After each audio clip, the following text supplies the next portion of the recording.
పిల్లలు, నేను మీ సుజాత టీచర్. ఈరోజు మనకు తెలుగులో 2వ పాఠం సాయం పాఠానికి సంబంధించిన కొన్ని బిట్స్ ప్రాక్టీస్ చేద్దాం. 1వ ప్రశ్న, జాన్ కోప్ అనే నవలా రచయిత ఏ దేశానికి చెందినవారు? 1 ఇండియా, 2 పాకిస్తాన్, 3 అమెరికా, 4 దక్షిణాఫ్రికా. ఆన్సర్ ఈజ్ 4 దక్షిణాఫ్రికా.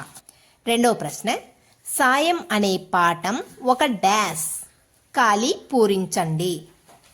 1వది కథ, 2వది నవల, 3 నాటిక, 4 అనువాద కథ. ఆన్సర్ ఈజ్ అనువాద కథ. జాన్ కోప్ రచయిత కాలము ఏ సంవత్సరాల మధ్య జీవించారు అని అర్థం. ఓకేనా? 1వది 1913 నుండి 1919 వరకు జీవించారు.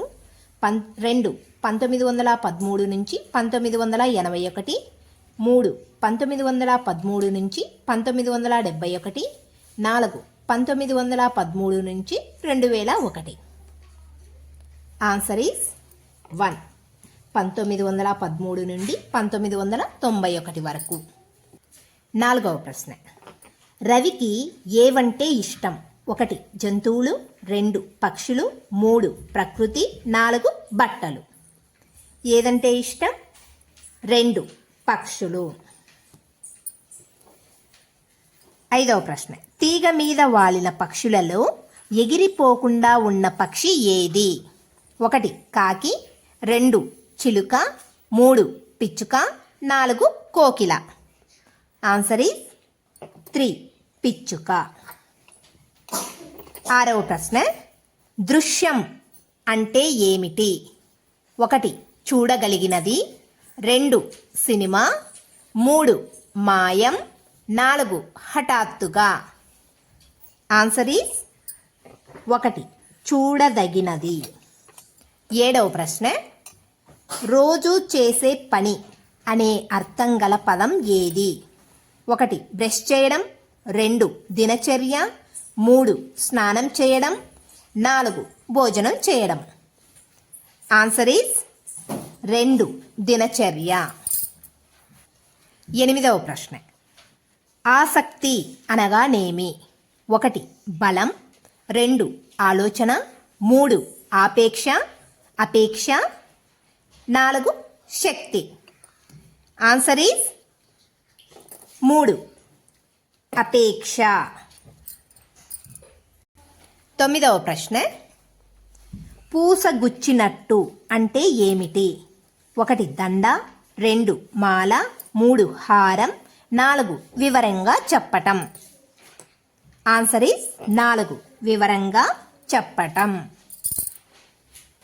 10వ ప్రశ్న, అవధి అంటే ఏమిటి?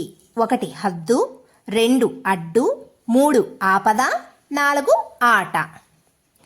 ఆన్సర్ ఈజ్ 1 హద్దు.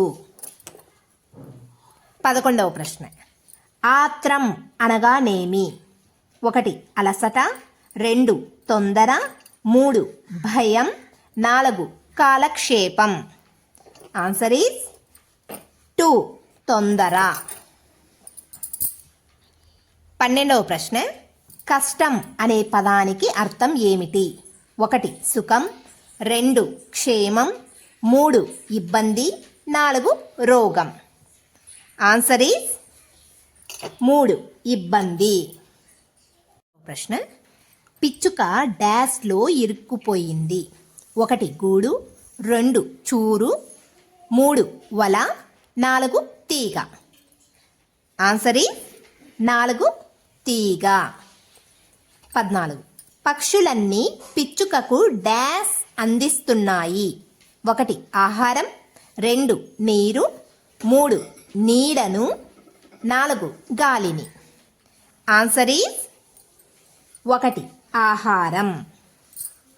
15వ ప్రశ్న, పక్షులన్నీ డాష్ ఉన్న పిచ్చుకకి సాయం చేస్తున్నాయి. 1 తీగలో, 2 కష్టంలో, 3 వలలో, 4 గుంపులో.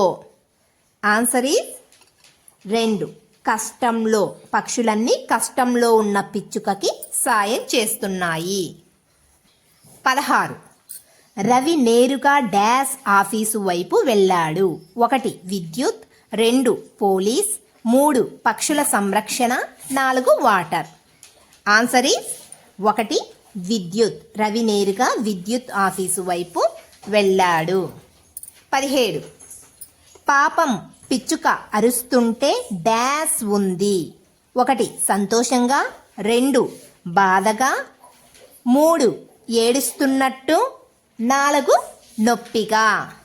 Answer is 3 ఏడుస్తున్నట్టు. 18. ఇదిగో పిచ్చుక డాష్ ఉంది. 1 బాగా, 2 బతికే, 3 లావుగా, 4 సన్నగా. ఆన్సర్ ఈజ్ 2 బతికే. 19. పిచ్చుక డాష్ ప్రయత్నించింది. 1 తప్పించుకోవడానికి, 2 విడిపించుకోవడానికి, 3 నడవడానికి, 4 ఎగరడానికి. Answer is 4 ఎగరడానికి. 20. ఈసారి ఎగరడంలో డాష్ అయ్యింది.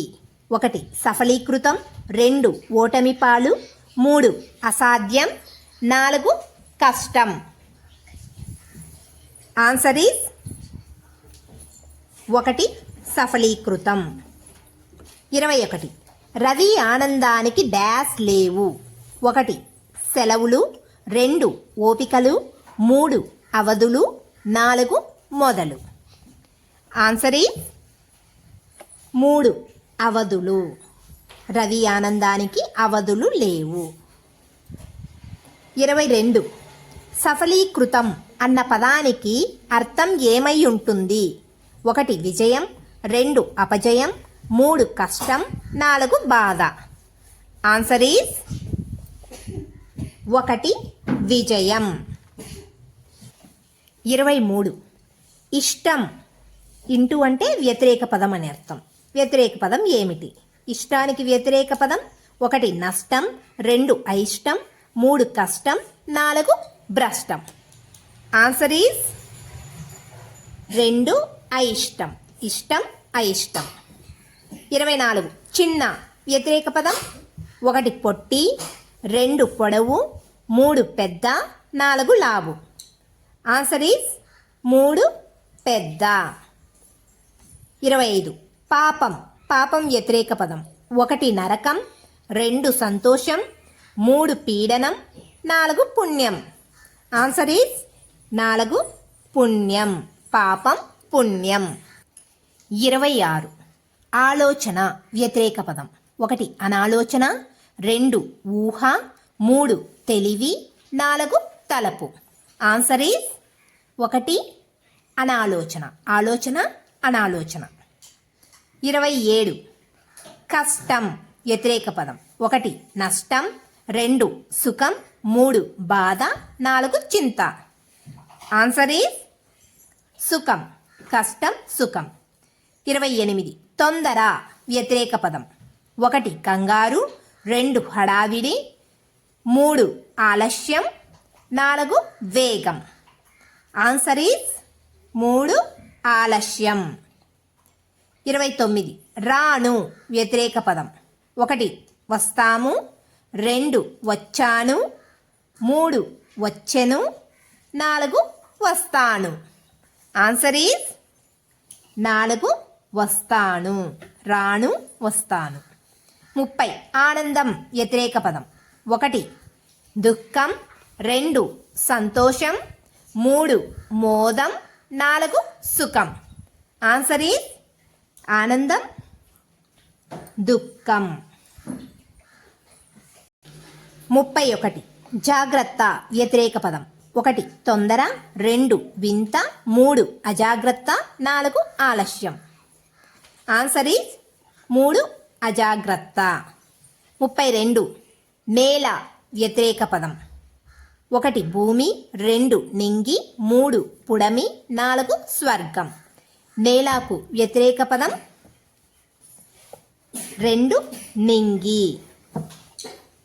33 ప్రయత్నం వ్యతిరేక పదం 1 యత్నం 2 అనుకోకుండా 3 హఠాత్తుగా 4 అప్రయత్నం. Answer is అప్రయత్నం. పిల్లలు, ఈ పాఠానికి సంబంధించి మరిన్ని బిట్స్ని నెక్స్ట్ పార్ట్లో నేర్చుకుందాం. పిల్లలు, thank you for watching me Sujatha Suresh channel.